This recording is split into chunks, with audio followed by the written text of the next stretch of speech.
अस्सलाम वालेकुम friends, everyday science YouTube channel की एक नई वीडियो में मैं आप लोगों को खुशामदीद कहता हूं।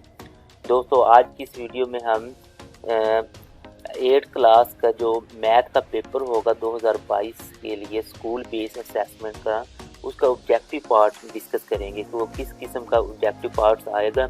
और दूसरा ये है कि उसके हम ना कि आप लोगों को सॉल्व करके उनके आंसर भी बताएंगे।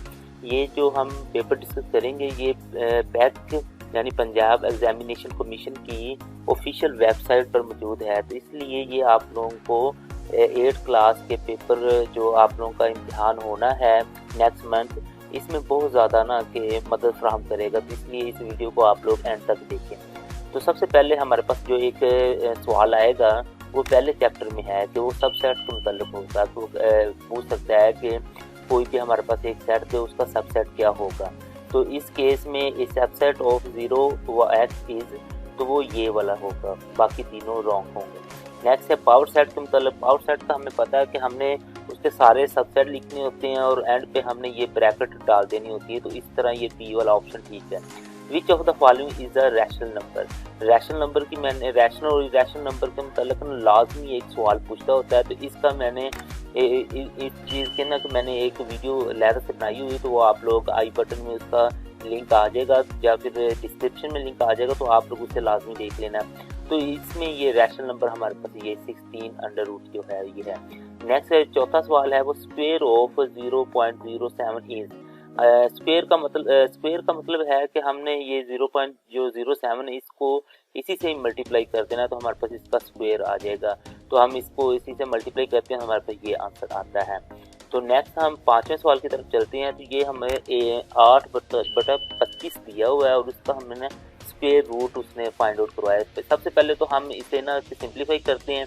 तो 8 को और 32 को जब हम काटते हैं तो 8 1 8 और 8 4 32, एक का स्क्वायर रूट एक ही होगा, लेकिन जो 4 होता है उसका स्क्वायर रूट 2 होता है। इस तरह इसका ये आंसर आ जाएगा। नेक्स्ट जो छठा सवाल है which of the following is a perfect cube.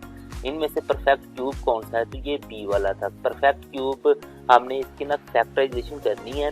तो फैक्टराइजेशन जब हम करें तो अगर तो इसके 3 के जो हमारे पास पेयर्स हैं वो बन जाएं तो फिर तो वो परफेक्ट क्यूब है, अगर ना बने तो वो परफेक्ट क्यूब नहीं है। तो ये 20 जो 7 है इसके बन जाते होते हैं। नेक्स्ट है by converting 35 into an equivalent number with base 8 we get. तो इसमें जस्ट आप लोगों ने 35 की बेस 8 के साथ डिवीजन करते जाना है, तो आप लोगों के पास ये आंसर आ जाएगा। नेक्स्ट है कि इन दोनों को हमने प्लस करना है, दोनों की बेस 2 है तो इनको प्लस करने से हमारे पास आंसर ये डी आ जाता है। नेक्स्ट है 9 इसमें बेस 5 में हमने इनको माइनस करना है, तो माइनस करने से हमारे पास क्या आंसर आता है। नेक्स्ट क्वेश्चन नंबर जो 10 है ये थोड़ा टेक्निकल है, क्योंकि इसमें देखें पहले में बेस 8 दी हुई है, दूसरे में 5 दी हुई और तीसरे में 2 दी हुई है। तो इसको सबसे पहले सॉल्व करने के लिए हमें ना सबसे पहले इसकी बेस 8 खत्म करके डेसिमल नंबर सिस्टम में लाना है, इसकी बेस 5 खत्म करके डेसिमल नंबर सिस्टम में लाना है और इसकी बेस 2 खत्म करके डेसिमल नंबर सिस्टम में लाना है। जब हमारे पास ये तीनों डेसिमल नंबर सिस्टम में आ जाएंगे तो इन दोनों के जवाब को हमने जमा कर लेना है और जो इसका जवाब होगा फिर उसको इन दोनों के जवाब जमा जो किया होगा उनमें से माइनस कर देना है, तो हमारे पास आंसर 36 आ जाता है। तो नेक्स्ट हम 11 सवाल की बात करते हैं। वो कहता है कि नदीम ने एक लैपटॉप 10,000 में खरीदा और 9,000 में उसने ना नदीम बॉट लैपटॉप फॉर उसने ना कि अच्छा हाँ 1,00,000 रुपया में खरीदा था और 90,000 में उसने ना कि बेच दिया था। तो हमने उसकी लॉस परसेंटेज निकालनी है। तो लॉस परसेंटेज का आप लोगों को फार्मूले का पता है कि ऊपर हम लॉस लिखते हैं, नीचे हमारे पास उसकी जो कीमत खरीद है वो लिखते हैं और मल्टीप्लाई 100 से कर देते हैं। तो इस केस में हमारे पास जो लॉस होगा वो होगा 10,000। तो 10,000 बटा 1,00,000 कर देंगे और मल्टीप्लाई हम 100 से करेंगे, तो हमारे पास आंसर 10% आ जाएगा। नेक्स्ट है क्वेश्चन नंबर जो 12 है। वो कहता है कि बाबर ने ना कि इतनी प्रॉपर्टी छोड़ी है, उस प्रॉपर्टी में से उसकी बेवा का हमने ना कि इस्लामिक रूल के मुताबिक उसका जो उसकी प्रॉपर्टी में हिस्सा बनता है वो निकालना है। तो बेवा के हिस्से के लिए जो हमारे पास होता है वो 1/8 होता है। तो इस तरह इसका जब हम 1/8 मल्टीप्लाई ये हम करेंगे तो हमारे पास आंसर ये आ जाएगा इधर सी वाला 80,000 का। नेक्स्ट है the mark price of a chair is, वो कहता है कि चेयर की जो प्राइस है वो 5000 है, उस पर 20% डिस्काउंट दिया गया है, तो उसकी सेल प्राइस क्या होगी। तो सबसे पहले हम 20/100 करेंगे, उससे मल्टीप्लाई इससे कर देंगे तो हमारे पास आंसर आ जाएगा 1000।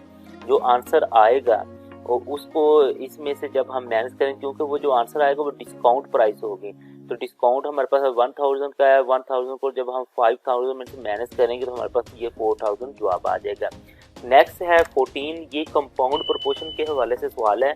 तो आप लोगों ने जो कंपाउंड प्रोपोर्शन यानी कि 4.1 के जो एक्सरसाइज के सवाल हैं उनमें से ये उन्हीं की तरह का एक है।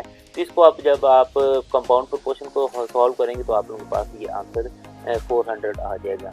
तो नेक्स्ट हम बात करते हैं 15 क्वेश्चन की। तो ये डिग्री ऑफ पॉलिनोमियल, यानी कि इनकी हमने डिग्री मालूम करनी है। तो डिग्री हमारे पास ना कि पावर से आती है, तो जो सबसे ज़्यादा होती है वो उसकी डिग्री बन जाती है। तो अगर इसमें कम्बिनेशन में होता है यानी कि y की पावर 4 है तो साथ में x भी होता है 1, तो वो 4 और 1 5 हो जाना, तो वो फिर 5 होंगे, लेकिन इस केस में जस्ट ये हमारे पास 4 ही आएगी। Linear equation 2 variable is, linear equation यानी कि उसमें हमारे पास स्क्वायर या क्यूब वगैरह नहीं होने चाहिए, तो ये पहले वाली थी हमारे पास लीनियर। नेक्स्ट है कि इन दोनों को कहता है प्लस करें, प्लस करने से आप हमारे पास आंसर ये आ जाता है। नेक्स्ट है कि इन दोनों को हमने तकसीम करना है, तकसीम करने से हमारे पास आंसर ये ए वाला आ जाता है। नेक्स्ट है फैक्टराइजेशन करनी है, हमने इन दोनों इनकी ना फैक्टराइजेशन करनी है, तो फैक्टराइजेशन करने के बाद हमारे पास आंसर ये ए आ जाता है। अब 20 जो हमारे पास सवाल है ये 6.1 में इस तरह के आप लोगों को सवाल दिखाई देंगे। तो इसमें हमारे पास x+1 और x=12 है, तो हमने इसकी कीमत मालूम करनी है। तो इसका हम स्क्वायर लेंगे, जब हम स्क्वायर लेंगे तो ये हमारे पास इधर 144 बन जाएगा, इधर +2 जो फार्मूले वाला होता है साथ में x और 1 और x होता है, लेकिन वो कट जाता है, तो ये +2 इधर आकर माइनस हो जाता है और ये हमारे पास 142 इसका आंसर आ जाता है। इसी तरह ये जो हमारे पास सवाल नंबर 21 है, इसको जब हम इसकी ये फैक्टराइजेशन करेंगे, हमारे पास फार्मूला जो है a की 2 माइनस b की 2 वो होता है a, एक दफ़ा उसको प्लस में लिख देते हैं और एक दफ़ा माइनस में लिख देते हैं। तो ये a का स्क्वायर यानी कि x का स्क्वायर माइनस ये 15 का स्क्वायर बनता है, इसको एक दफ़ा प्लस में लिख दे और एक दफ़ा माइनस में, तो हमारे पास आंसर आ गया। नेक्स्ट ये हमारे पास क्वेश्चन नंबर जो 22 है, इसमें ये x+1 और x दी हुई है और x की 2+1 और x की 2 की भी कीमत दी है, और वो कहता है कि हमने ना x को एलिमिनेट करना है, यानी कि x को यहाँ से ख़त्म करके ना बाकी चीज़ों को हमने ना के लिखना है। तो इसका हम सिंपली स्क्वायर लेंगे, स्क्वायर लेने के बाद हमारे पास इधर x की 2+1 और x की 2 बच जाएगा, उसकी जगह हम ये q की 2 लिख देंगे और इसको जब हम थोड़ा सा और सॉल्व करेंगे तो हमारे पास ये आंसर आ जाएगा।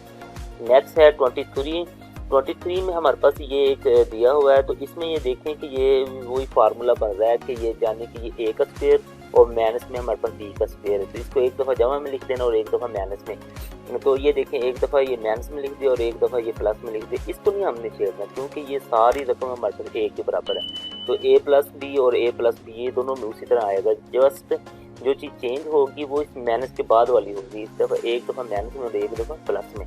नेक्स्ट है sum of measures of interior angles of regular octagon. Octagon जो होती है हमारे पास उसके जो अंदरूनी ज़ावियों का मजमूआ होता है वो 1080 के बराबर होता है।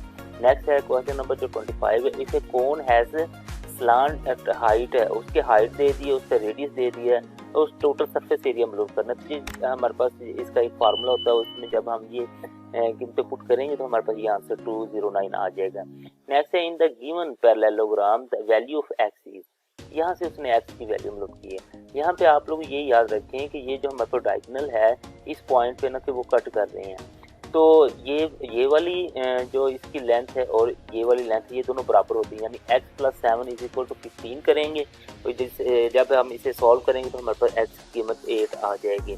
नेक्स्ट हमारे पास एक और इसी तरह का सवाल है, in the given parallelogram the value of x is, यहाँ से हमने x की वैल्यू मालूम करनी है। तो ये वाली जो साइड होती है वो इसके बराबर होती है और ये वाली इसके बराबर होती है, लेकिन इस केस में इसने दोनों ये वाली दे दी है, तो यहाँ पे हम ना x+1 to 5 इसको इक्वल कर देंगे 180 के, क्योंकि ये एक स्ट्रेट लाइन बन रही है, तो स्ट्रेट लाइन में जितने भी एंगल्स होंगे हमारे पास उनका मजमुआ 180 के बराबर होता है। तो इन दोनों का हम मजमुआ लेते हैं और वो हमारे पास 180 के बराबर होगा। और जैसे हम एक्स के लिए उसे सॉल्व करेंगे, यानी कि ये इस साइड पे 125 होगा तो इस साइड पे लेके जाएंगे तो माइनस में हो जाएगा। तो वो माइनस करने के बाद हमारे पास 855 उसका आंसर आ जाएगा। If the radius of a sphere is 13 centimeter, then its surface area will be। तो ये सरफेस एरिया वाला हम फार्मूला लगाएंगे तो हमारे पास ये आंसर आ जाएगा। Next, in the given right angle triangle the value of x is. ये जो हमारे पास ट्राइंगल दी हुई इसमें वैल्यू ऑफ एक्स मालूम करना है। तो ये हमारे पास पाइथागोरस थ्योरम है। अगर आप लोगों को पाइथागोरस थ्योरम से ये सॉल्व करना नहीं आता तो वो उसकी वीडियो भी हमारे चैनल पर मौजूद है, उसका लिंक भी मैं डिस्क्रिप्शन में दे दूंगा। तो वो आप लोग उससे ये हल करके ये आंसर निकाल सकते हैं। ये 8 मीटर हमारे पास आंसर आ जाता है। नेक्स्ट है 30। तो इसमें हमारे पास ना कि जो ये 11 चैप्टर में से सवाल आया है, तो 11 चैप्टर के 11.1 से जो जहाँ पे एक्सरसाइज है उससे पीछे वाले एक पेज पे ना एक टेबल दिया हो, उस टेबल को अगर आप लोग याद करें तो इस तरह के एमसीक्यूज इजीली सॉल्व हो जाते हैं। तो ये 1060 की कीमत हमारे पास 3 स्क्वायर रूट आ जाता है। The median of the data, वो कहते हैं इसका ना कि मीडियन आप लोग मीन करें। मीडियन का हमें पता है कि हमने जो हमारे पास जितनी भी वैल्यूज होंगी उनको हमने एक ना के असेंडिंग ऑर्डर में लिख लेना है। और लिखने के बाद हमने देखना है कि ये देखें, यानी कि छोटे से बड़े की तरफ हमने लिखना है। सबसे पहले छोटी रकम, फिर उससे बड़ी, उससे बड़ी, इस तरह हमने तरतीब दे देना है। अब ये हमारे पास टोटल 7 थी, तो 3 इस साइड से स्किप कर देंगे और 3 इस साइड से स्किप कर देंगे। जो दरमियान वाली बचेगी 7 वो उसका मीडियन हो जाएगा।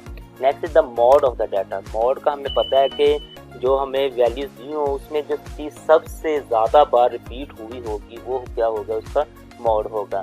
तो इसमें 2 3 दफ़ा रिपीट हुआ है और बाकी 6 2 दफ़ा हुआ है, जिसका मतलब कि जो 2 है वो ज़्यादा दफ़ा रिपीट हुआ है तो उसकी ये हमारे पास आंसर 2 आ जाएगा। अगर आप लोगों को मीन, मीडियन, मॉड और वेटेड मीन में भी थोड़ा बहुत कोई इशू आ रहा है तो उसकी वीडियो भी हमारे चैनल पर मौजूद है, तो उसका लिंक भी मैं डिस्क्रिप्शन में दे दूंगा, तो वो आप लोग वो भी देख सकते हैं। तो दोस्तों उम्मीद है आप लोगों को ये वीडियो अच्छी लगी होगी। वीडियो अच्छी लगे तो इसे लाइक करें, इसे अपने दोस्तों के साथ शेयर करें और हमारा चैनल लाजमी सब्सक्राइब कर लें। Thanks for watching. अल्लाह निगहबान।